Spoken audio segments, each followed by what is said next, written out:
What number are we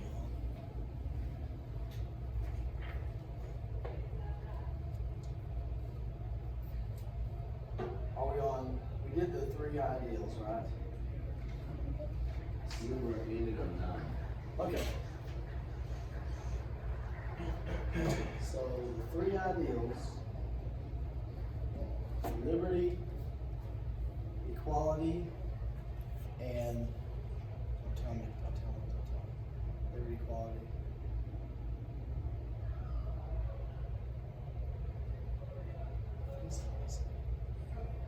Self-government, yes.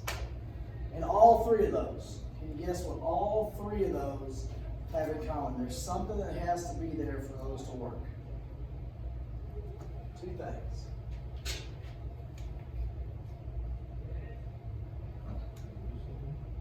Maturity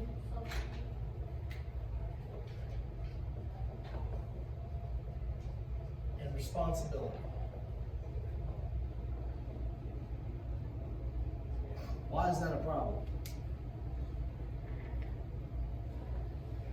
What do we not have in America? Maturity and responsibility, which is why we're having so much trouble. The main trouble we have is letting other people have these things. We can't let other people be free that don't think like me or don't act like me. We can't let those people self-govern. We can't handle it.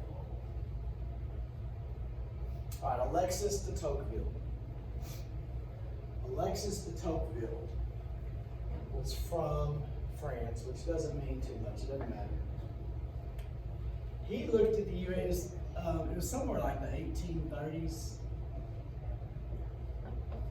And as he went around America, this is 200 years ago, he was afraid that the United States was going to give up too much liberty in the name of equality.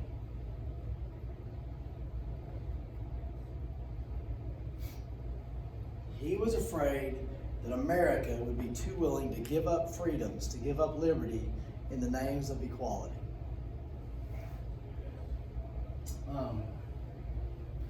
I always come back to what I know. We talked yesterday, or last week, about how I said everybody in America, we're not all equal, but we have equal opportunity. We all have a chance to run the race. It's whether we're willing to run the race laid out in front of us. Because some of us we all have different obstacles. We all have different lanes to run in. I think that's what he was saying was, like I'm at some point in my life, and this is bragging, and it might not be true, but I think I got to at some point in my life where I had the hands to play receiver in the NFL. I could catch the football. I couldn't get open, but I could catch the football. I think a lot of people can catch a football, but they can't get open. If everybody in the NFL wore weighted cleats or ankle weights, then I think I could have played in the NFL. As long as it didn't ask me to go across the middle and get my head taken off. Is that true equality? No. And everybody's giving up their freedoms. He wasn't racist, he wasn't anti-woman, he wasn't anti-anything, I don't think. But I think what he recognized is, if I give in, all right, Doug, let's say you have a harder time in class than Jimmy does. Should I? Let's say you can do it, you just don't spend the time she does. Should I count more against her tests, like per question, than I do against yours? And I think that's what he was saying. He was afraid that we would be willing to give up freedom in the name of equality. When if we have equality, I'm thinking he thinks like me, where everybody has the same opportunity, but we're not all gonna run the race the same way. And I guess just life. Anyway. All right. The 5 principles of our democracy.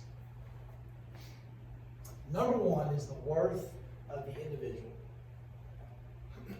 Every individual in our democracy is supposed to have worth.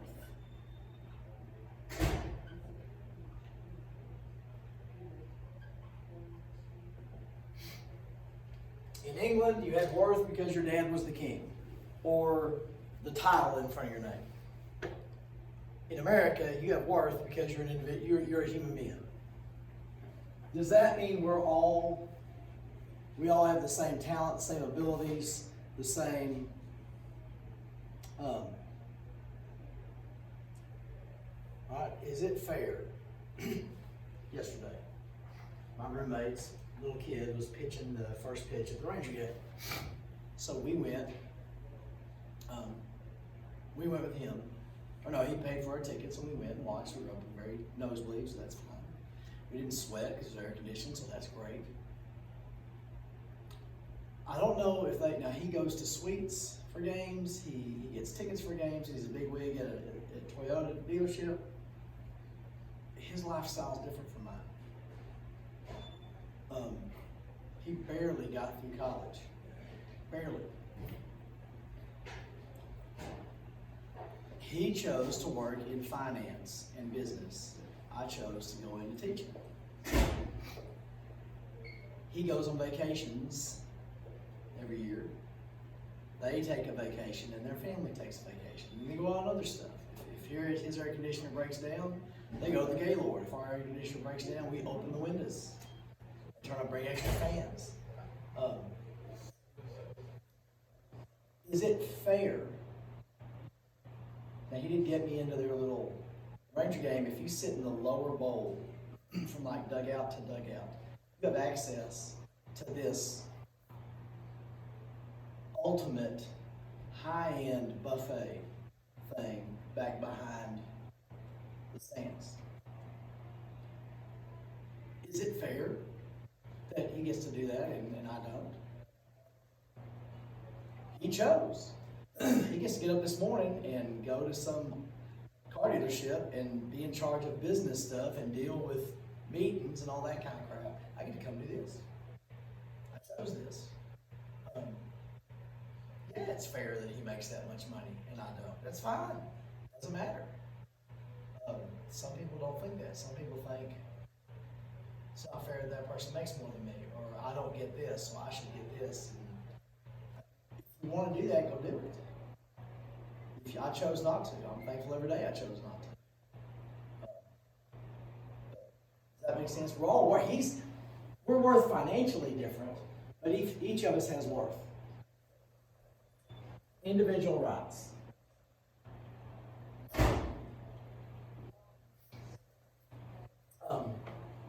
We have majority rule.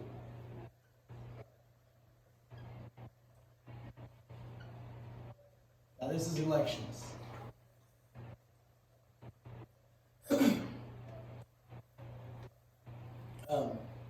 Understand this, every election we have, there's some level of corruptness to it. Human beings are in charge of it. President Trump won the election before. Democrats couldn't stand it, couldn't take it. People said he cheated. Biden won this one. Trump supporters couldn't handle it, he cheated. Right. Democrats got the House, Republicans won the Senate. Democrats get to run stuff in the Senate because they have the majority. The majority gets to control, whoever won the election gets to control stuff, but there is also, along with majority rule, there is minority rights. In the House and in the Senate, there are things in place that lets the minority party still have control over some stuff, and they can't just get railroaded. There's something called the filibuster in the Senate. We'll get to that later. But it gives the minority in certain situations the chance to negotiate what goes into a bill. And if there's something they don't like, they can get the floor and hold it and force the other side to compromise with them. So majority of the whoever wins the election's in charge, but the minority still has some say-so in the way things go. And along with that, compromise.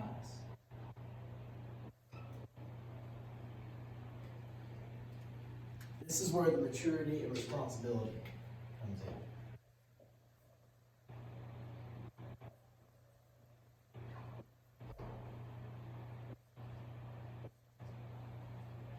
Whoever wins the election, they get power and they get to do stuff, but at some point, the majority has to compromise with the minority and come together for some common ground. And that's part of what we're not doing now. We're not compromising. We're not willing to give in a little bit to let the other side get their way. Coach Cook is great. Knows more football than anybody I know. I made a comment about something at halftime. That's something we could do. He looked at me and said, yeah, that's great. That's a great idea. Yeah, remind me of that. Now, I'm some punk, peon coach, and even though I still had some little nugget of something that was useful, it was okay. Democrats, Nancy Pelosi has to be willing at some point to say, we need to listen to something. Republicans might have a good idea on this one. We need to listen to this and see if we can come together. Instead of just 3-year-old, take my ball and go home and back when President Trump was president. At some point, you've got to work with the Democratic Congress and say, look, I don't get all I want, you don't get all you want, we come together and let's see if we can make something work for the people of America, for this country. We have to be able to do that. Not necessarily all the time, but at some point we gotta do that. Let's see.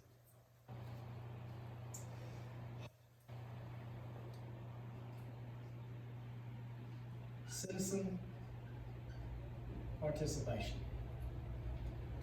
We talked about last week, there's 3 ways people participate in government.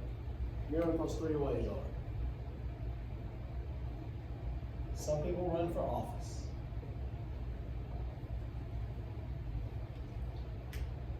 We have a lot of qualified people stepping up and saying, I'll run. I think there's a lot of, look at the people that run for president. I think last election, there were, at some point, 12 plus Democrats running, and there really wasn't much to pick from. 2 elections ago, there was this lady, I forget her name. I was really interested in her. She had been the CEO of Hewlett Packard. Ever heard of Hewlett Packard? It's a computer company, electronics company. Big major. HP is what their initials are. I was really interested in her, but the media decided she didn't deserve to be president, so they didn't give her a lot of press. So she didn't really have a chance. I think she would have been very interesting, because I am always interested in somebody who's not a politician.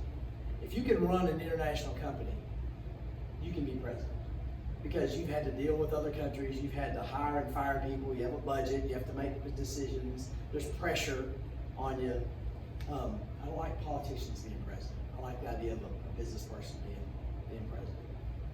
But every year, every election cycle, there's like 2 or 3 people I'm thinking, these guys really, and no one gives them a shot, the media doesn't give them a shot. There's people that work in the government, and there's people that vote and pay taxes.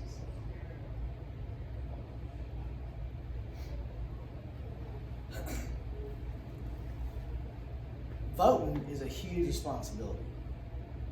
And I never vote straight ticket. What that means is you can go when you go to vote. Anybody vote? Does anybody else vote last year? Okay. today we have electronic voting where you go in to screen and I'm not a big fan of that, not because I don't like phones or anything, just it kind of scares me that, because it seems like more crap can happen. Somebody, you can go in there and say, I want to vote for every Democrat, or I can vote for every Republican, and you're done.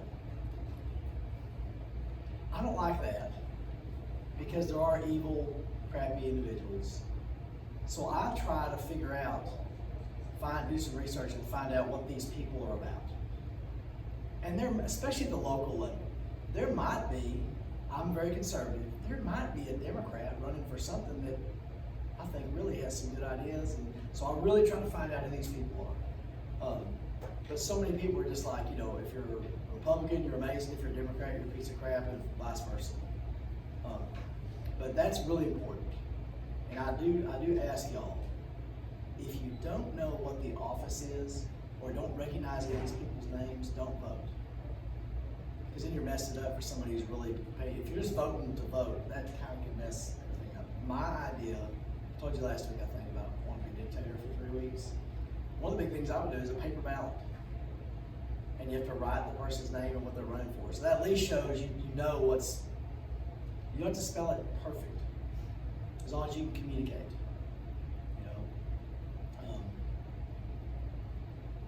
Anyway, I can spell Braden, B-R-A-I-D-Y-N. That's, I know, but that still says Braden, you know, but I wouldn't do that to him. And like, is that full? Treasurer's 5. Did I put it full down? Okay, last one. Free enterprise. Which means economic freedom.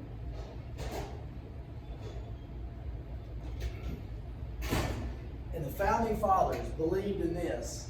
Is that on the back side? Yes. Free enterprise is capitalism.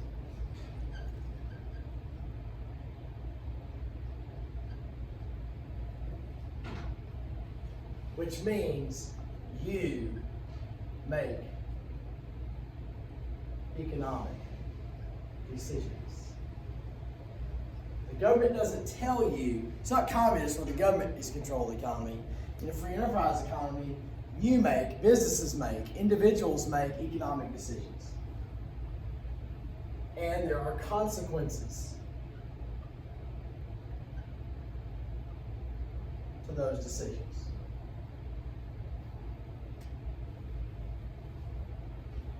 In free enterprise, there is no guarantee that you're going to be successful. Just because you start a business doesn't mean you're going to make money. There's a chance to make money. Is that a motivation? All right, last Friday, Bridgeport came over. They're supposed to win. They're bigger.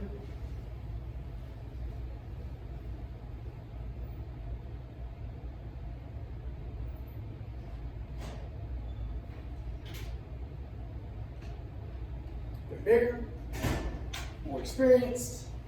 They have, I'm sure up in their locker room, they had 35 to 14, something. If I was a coach, I'd put it up there. It'd been up there all weight room, and I had that first game. That's what we're looking for. So they should have won, but we played the game and they didn't.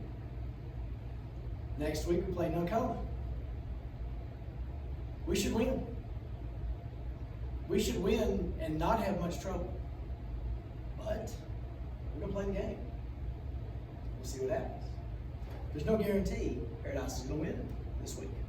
There's no guarantee in capitalism you're going to be successful. That's motivation. That's a reason to get up early and go open the shop and work harder that day to try to make sure you're successful. Now, the founding fathers believed in economic freedom and free enterprise because they said that allowed you, that gave you a chance to be successful without the government. You don't need the government to be successful economically in a free enterprise system.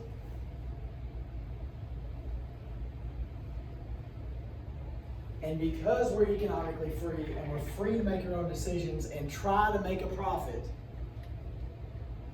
that limits the power of government.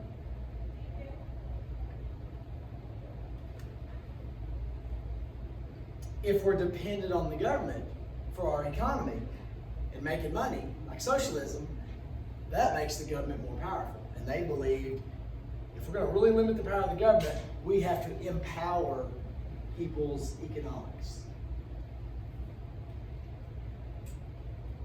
Make sense? Okay? You want to have fun and laugh a little bit? I like laughing.